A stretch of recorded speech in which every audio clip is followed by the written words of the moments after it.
Imagine waking up in a world that feels darker than before. The air seems heavier, people around you grow colder, opportunities dry up without warning, you feel watched, hindered, trapped. You're praying, but nothing shifts.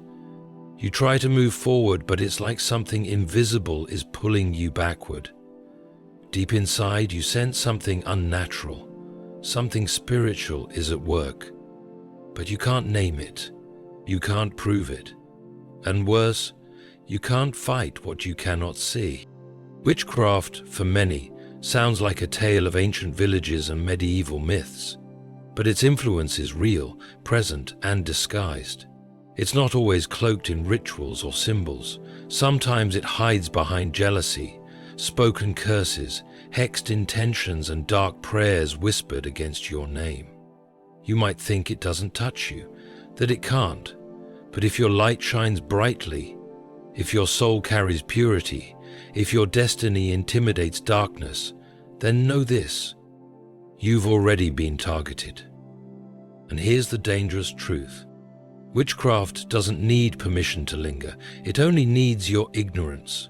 It thrives in silence, in doubt, in spiritual sleep. It slithers into your mind through fear. It drips into your heart through bitterness. It creeps into your relationships through confusion and conflict. And before you know it, your spirit is exhausted, your mind is clouded, and your life feels cursed, without ever seeing the hand that threw the spell. But what if I told you this? In 60 seconds, you could turn that power into dust. Yes.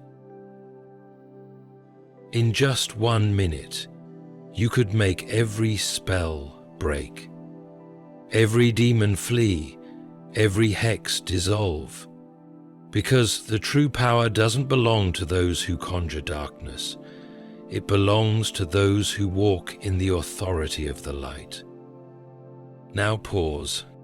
Ask yourself, why does evil even try to target you? Because you matter. Because your life speaks of something holy. Because your presence threatens the plans of darkness. Because you carry something divine within you that they could never touch, unless you forget who you are. You don't fight witchcraft with fear. You fight it with fire. Not the fire of rage, but the fire of the Spirit. And that is not something you summon. It's something you awaken. The next time you feel bound, confused, suddenly anxious or afraid, don't ignore it. Don't brush it off. Know the war has begun, and the weapon, your tongue. The next 60 seconds can break the entire grip of darkness if you learn to use your mouth as heaven intended, speak, declare, command, you. You don't need to run to a prophet. You don't need a ritual. You don't need holy water mailed to your house. You need your voice, backed by belief. That's how you make witchcraft powerless.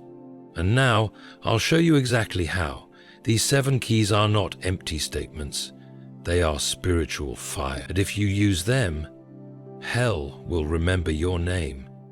Not because it conquered you, but because it couldn't touch you. Let's begin. Speak the name that breaks every curse. In every realm, visible or invisible, authority is recognized by names. A name is not just a label, it is a spiritual banner. In the world of darkness, names are feared, names are invoked, and names are bowed to. And above all names, there is one name that makes demons tremble, that shakes the very core of every curse sent against your life. The name of the living God. When you speak that name, you are not just making sound. You are releasing a decree into the atmosphere. You are activating power, summoning divine forces, and announcing the presence of the Most High. But here's the problem. Most people whisper the name of God without knowing its weight. They say it like a ritual, not like a weapon. And so nothing changes. It's not about volume, it's about conviction. You must know without a shadow of doubt that when you say His name, every evil spirit must submit. every curse must bow. Every hex loses its effect. That's not superstition, that's spiritual law. When you declare the name of the Almighty with true belief, it's as if you've shouted fire into a room of darkness. It doesn't matter who sent the curse or how long it's lingered. When light enters, darkness cannot argue. But this authority doesn't come from religion. It comes from relationship. You cannot wield the name of God like a charm if your heart is disconnected from Him. This is why many use His name, but their lives remain bound. The power isn't just in the pronunciation, it's in the connection. Do you know the one whose name you speak? Do you walk with Him daily, trust Him hourly, seek Him deeply? Because when your spirit is aligned with God, your mouth becomes a sword. When you speak, it's not just you speaking, it's heaven roaring through your lungs. So when you feel the effects of spiritual attack, when your mind grows foggy for no reason, when sudden fear grips you, when confusion overtakes your peace, stand still and speak. Don't cry, don't beg, don't run. Say with authority, in the name of the living God, every power of darkness coming against me is broken now. You have no right. You have no hold. You have no future here. You don't need to say it 3 times. Once is enough. If your heart believes it, say it not like a victim hoping for help, but like a child of the King declaring war. And it doesn't stop with you. Speak it over your children, over your home, over your relationships. Say it before you sleep and when you wake. Say it in moments of tension. Say it when you feel alone. And each time know this: invisible things are moving. Chains are breaking. Eyes you cannot see are watching. And they recognize that name, that holy name, that unmatched authority. And they flee not because of your volume, but because of your boldness, because you knew that you had the right to say it, and you believed what you said. Renounce every hidden agreement. The greatest deception of darkness is not the visible curse, it is the hidden contract. Witchcraft doesn't always come with chants and candles.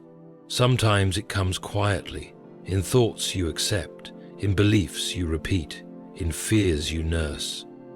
Every time you agree with a lie, you make a spiritual agreement. Every time you say, "I'll never be free," or "maybe I'm cursed," or "things never go right for me," you sign something with your words. You unknowingly give permission to what you should be rejecting. You open the door and wonder why your peace walked out and trouble moved in. This is why renunciation is not optional. It's vital. Until you break the agreement, the curse has ground. And it doesn't matter how many prayers you pray, if your heart still agrees with defeat, if your mouth still confesses bondage, then freedom becomes a song you hear but never touch. So the first step in disarming witchcraft is repentance. Not because you practiced evil, but because you unknowingly agreed with it. You must speak. I renounce every lie I believed, every word I spoke that empowered the enemy, every fear I accepted as truth. I cancel it all, right now. But understand, renouncing isn't a one-time event. It's a lifestyle of spiritual awareness. Every day you must choose what to believe and what to break. When a fearful thought rises, say, "I don't accept this. This is not my agreement." When someone tells you, "Maybe this is just your fate," reject it immediately. Say out loud, "No, I do not come into agreement with that." Why? Because silence is consent in the spiritual realm. When you don't speak up, it's assumed that you agree. That is why witchcraft thrives in passive minds. It slips into unspoken agreements and feeds on quiet acceptance. And these agreements don't just come from others, they also come from within. Think of every time you repeated a wound until it became your identity. "I'm just broken. This always happens to me. No one ever truly loves me." These are more than just feelings. They are declarations. And declarations shape spiritual reality. So if you want to cancel the power of witchcraft, start with your own voice. Say, I am not what pain said I am. I am who God says I am. I tear up every contract with darkness. I tear up every agreement with sorrow. My soul is not for rent. My spirit is not for possession. I break every chain I helped build. When you renounce, you're not just talking to the air. You're undoing spiritual knots tied around your progress. You're walking out of rooms you didn't know you entered. And with every renunciation, you come closer to the full authority God meant for you to walk in. Witchcraft can't stay where there is no agreement. The moment you sever the tie, it loses the right to operate. It may scream, but it cannot stay. Because when you know who you are and what you've rejected, every dark power trying to influence your life begins to crumble under the sound of your freedom. Cover yourself in spiritual armor daily. Spiritual warfare doesn't start when you feel the attack. It starts the moment you wake up. From the second your eyes open, your soul enters a battlefield. You may not see it, but it's real. The thoughts that hit you, the sudden heaviness, the pressure to quit, the strange disruptions in your day, these are not just life's inconveniences. Often, they are calculated strikes. And the only way to survive them is to be dressed for battle, long before they arrive. Most people walk into the day naked, spiritually speaking. They go about their lives with no protection, no spiritual covering, no awareness. And then they wonder why they feel drained, attacked, or disoriented. But God gave us armor not as a suggestion, but as a necessity. It's not just a metaphor, it is a divine command. When you put on spiritual armor, you are not just shielding yourself, you are sending a message to darkness. I'm not unguarded, I'm not easy prey, I'm covered, clothed, and conscious. So what does that armor look like? It begins with truth. Lies are the language of witchcraft, but truth is your belt. It holds everything together. Speak it over yourself. I am not abandoned. I am not cursed. I am not weak. I am chosen. Then cover your heart with righteousness, your purity, your integrity, your alignment with what is holy. This is your breastplate. It guards your heart from bitterness, offense, and spiritual infiltration. Next, your feet must be covered in peace. That means you refuse to carry chaos. You refuse to step into environments with unguarded emotions. You walk in calm. You walk in order. You walk in divine rhythm. And your shield, faith. Without it, every attack will reach you. Fear is a hole in your armor. Doubt is an open wound. But faith blocks the arrows before they touch you. Declare, my faith is greater than this battle. My hope is bigger than this fear. Don't forget your helmet, salvation, your identity in God. That helmet covers your mind. It protects your thoughts from spiraling, from deception, from mental torment. And finally, your weapon, the sword of the Spirit, the Word. Not just Bible verses memorized for comfort, but spoken as weapons. When you speak God's word with belief, it slices through darkness like fire through rope. Witchcraft cannot withstand a soul that is armored and aware. But remember, this is not a weekly ritual. This is a daily discipline. You don't just armor up on the hard days. You wear it like your skin. You breathe it. You live it. You walk into rooms covered, you sleep surrounded, you rise guarded, you speak as one who knows they are protected. And when you do, you'll notice something begin to shift. Attacks will still come, but they won't reach. Snares will be set, but you won't. The enemy will try, but he won't succeed. Because you didn't forget to wear what was given to you from heaven. Reverse every word spoken against you.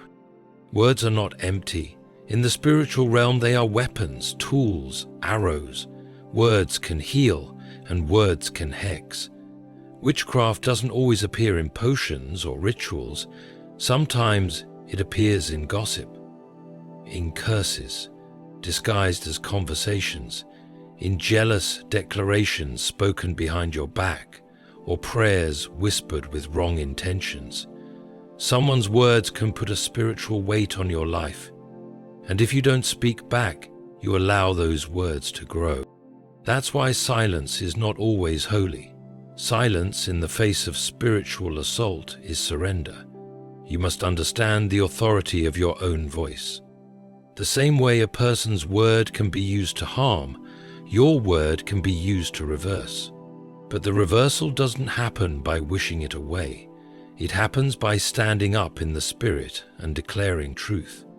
If they said you'd fail, say out loud, "Every word against my progress is cancelled. I will succeed." If they cursed your relationship, say, "Every word of division is broken. Peace surrounds me." Don't assume your silence will protect you. Assume your silence will permit it. Words carry spiritual permission. When you reject words, you close the door to their influence. But when you absorb them, even in silence, they take root. That's why so many people carry invisible wounds, not from what was done, but from what was said. Some walk around with curses still working in their lives simply because they never sent them back. But here is the truth. You have the right to reverse. This is not revenge. This is restoration. When you speak against the curse, you are not cursing back. You are breaking the influence. You are telling heaven, "I reject this. I do not receive this." And when heaven hears that rejection, it acts. It sends the word like a wind, like a hammer, like a fire, and every foul thing spoken begins to lose its shape. But if you never speak, nothing shifts. Because silence is not always spiritual maturity. Sometimes it is spiritual delay.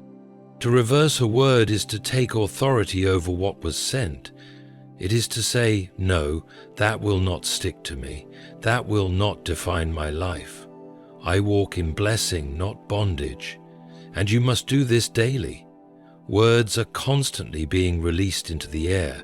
Some float past you, others find you, and it is your spiritual duty to intercept, inspect, and reject. You must train your soul to detect when something spoken feels wrong, when a sentence scratches your peace. That is not just intuition, that's spiritual discernment. Speak aloud, speak strong, speak like someone who is no longer tolerating hidden battles.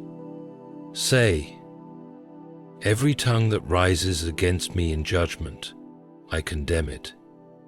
Every word of jealousy, every lie wrapped in prayer, every manipulation masked in concern, I break it now." And don't stop there. Replace what you removed. Speak blessing.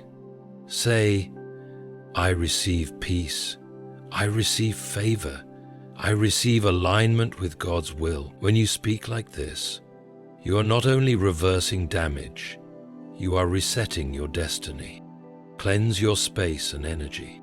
There is something deeply spiritual about the space you live in, the walls you sit between, the atmosphere you breathe, the silence you fall asleep to. All of it holds energy. What many people don't realize is that spiritual oppression doesn't just cling to a person. It clings to an environment. Evil does not need an invitation when disorder and neglect have already opened the door. Your space reflects your soul, and if your spirit is under attack, the signs will show up around you. Through constant tension, unexplained fatigue, restlessness, or confusion within your own home. Witchcraft attaches to energy, and if your environment is chaotic, cluttered, or spiritually empty, it becomes a perfect dwelling place for darkness to hide. That's why you must cleanse your space, not just with brooms and air fresheners, but with spiritual authority. Your room, your house, your vehicle, even your workspace should be sanctuaries of peace, not battlegrounds for unclean forces. It doesn't mean you need candles or rituals. It means you need to speak and declare with belief.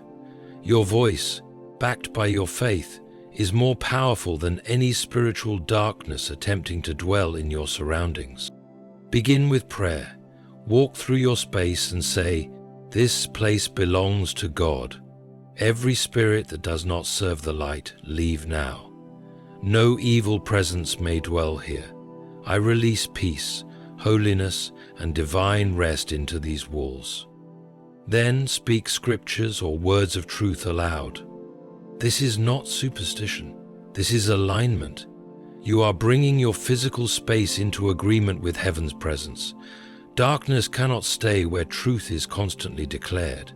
But if you ignore the strange heaviness, the random arguments, the nights of disturbed sleep, or the emotional fog that seems to hang in the air, you give permission without realizing it.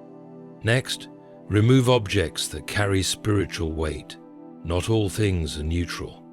Some gifts, items, books, or artifacts may carry energy linked to jealousy, witchcraft, or unclean intentions. If something was given to you by someone who meant harm, or if it carries darkness, it needs to go. Don't hold on to things that invite warfare. Release them and cleanse the atmosphere. Play worship music that centers your spirit.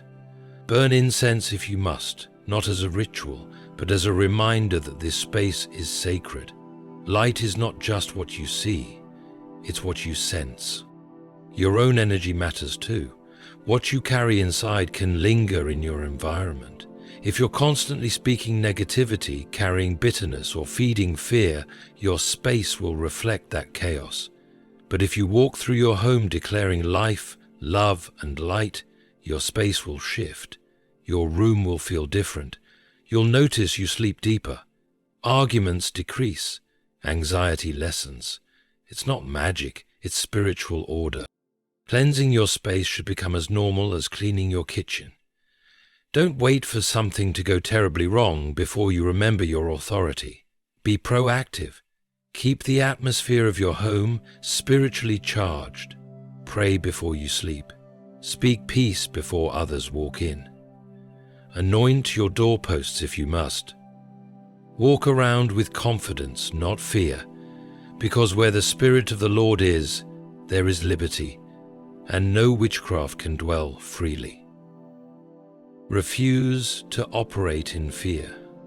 Witchcraft doesn't just seek to curse you. Its deeper goal is to intimidate you. Fear is the open gate through which most spiritual attacks gain access. When you allow fear to govern your reactions, decisions, and beliefs, you unknowingly hand your authority over to darkness, and this is how the enemy gains control. Not by overpowering you, but by convincing you that you're already defeated. The truth is, fear is the oldest weapon. It was the first tool the enemy used in the garden, and it remains the most effective. Why? Because fear blinds you. It shrinks your vision. It whispers lies in a voice that sounds like reason. And once fear settles in your spirit, it begins to distort how you see God, how you see yourself, and how you see your situation. Suddenly, everything becomes a threat. Every delay feels like a curse. Every silence feels like abandonment. You begin to interpret your life through the lens of fear, and in doing so, you create room for darkness to influence what should have been protected by faith. Refusing fear is not denying reality, it's choosing your perspective. It's saying, I see the storm, but I know who calms it. It's standing in the middle of the fire and saying, I will not bow. That kind of spiritual defiance terrifies the enemy, because darkness expects panic. It expects surrender. But when it finds peace instead, when it finds a believer smiling in the face of pressure, That's when it knows it has lost its grip. Fear loses power the moment you stop feeding it. You must train yourself to speak faith even when fear is loud. When your mind screams, "What if?" you whisper back, "Even if." You anchor yourself in truth, not in emotion. This doesn't mean you'll never feel fear. It means fear will never rule you. And this shift makes witchcraft powerless. Because witchcraft manipulates through emotion. It thrives where panic lives. But when you stay calm, when your soul is anchored, every curse cast against you hits a shield it cannot pass. Speak this over yourself. I do not accept fear. I do not walk in dread. My spirit is sound. My mind is protected. My future is secure. Say it when your hands tremble. Say it when your heart races. Say it until fear breaks off. And don't stop there. Speak faith aloud like a flame. Say, I am protected. I am favored. I am not alone. I am covered. The more you speak from a place of truth, the less room fear will have to speak back. Witchcraft relies on fear to build its influence.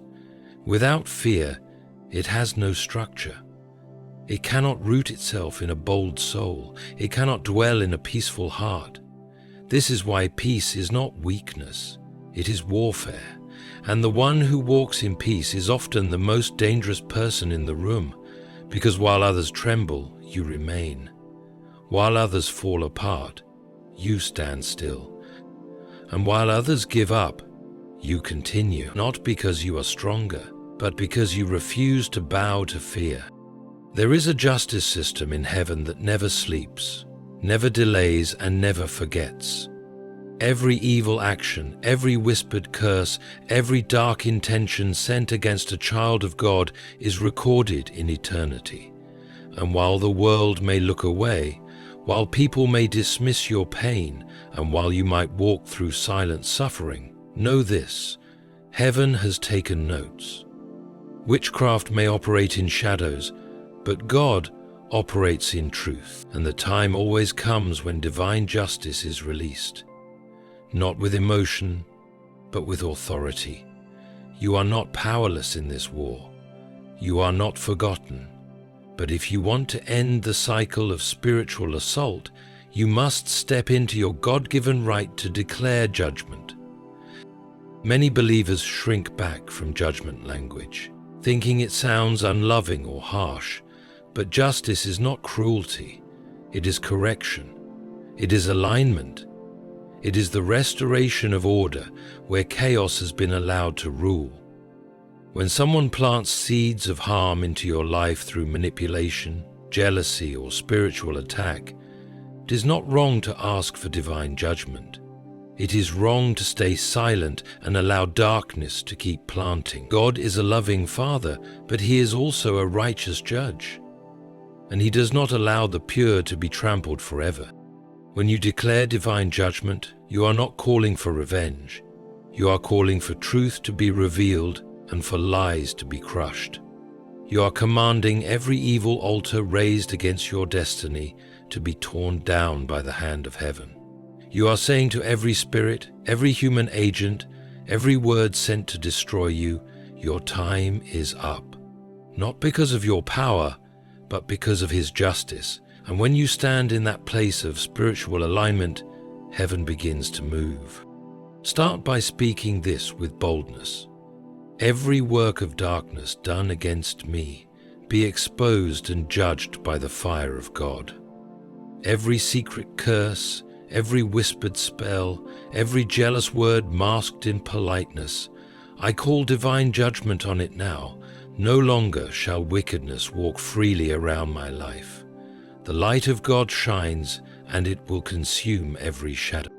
But your declaration must not be weak. Witchcraft respects spiritual confidence, not religious routine. You must speak like one who knows who they are, like a warrior who knows their authority. You don't have to shout to be powerful.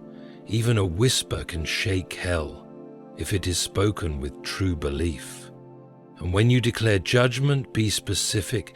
Don't speak in fear, Speak in clarity. Say, I release judgment on every source of manipulation in my life.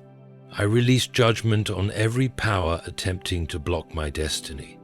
I release judgment on every unclean spirit sent to torment my mind or body. Let their plans backfire. Let their curses return. Let their words collapse under divine fire. And as you speak these things, understand what happens in the spiritual realm. You are not throwing words into the wind. You are activating heaven's courtroom. You are submitting your case before the judge of all creation. And when God rises to judge a matter, no darkness can delay it. He exposes what was hidden. He removes what was rooted. He restores what was stolen.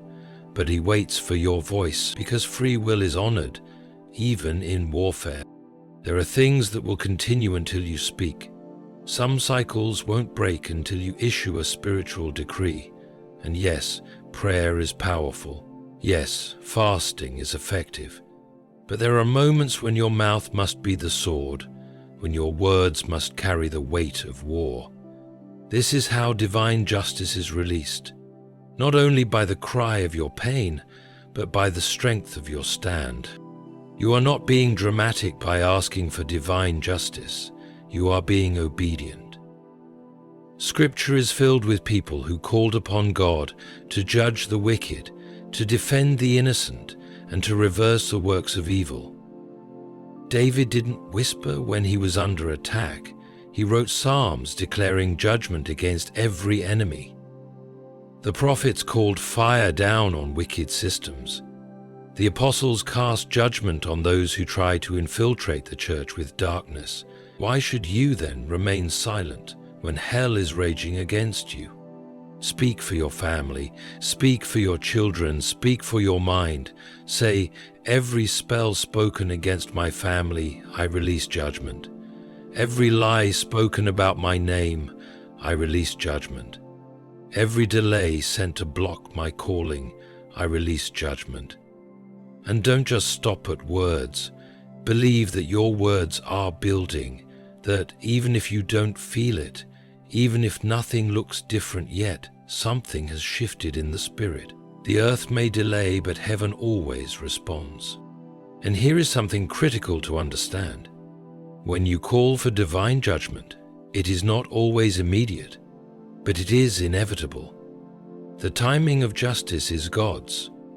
Your role is to call it forth with trust. Some judgment happens in days, some in months, some in seasons, but none go unanswered. And often the very people who once celebrated your pain will stand as witnesses to their own downfall, not by your hand, but by God's. Because when He decides to expose darkness, He does so in a way that leaves no room for confusion. When you walk in this level of spiritual authority, something profound changes inside you. You stop fearing what others may be plotting. You stop wondering if witchcraft has power. You stop giving energy to what darkness is trying to stir. Instead, you live in calm awareness, in holy boldness, in divine rhythm. You speak when it's time to speak. You command when it's time to command. You rest when it's time to rest. And above all, you know, no evil work can go unchecked forever. This is how you rise. This is how you win. Not through endless warfare, but through spoken justice. Through the unwavering belief that the God who sees everything has already written the ending. That those who planned your downfall will one day kneel in the ruins of their own devices. That what was meant to trap you will now become the very pit that swallows their intentions. And all of it begins the moment you decide to speak. Not from fear, but from faith.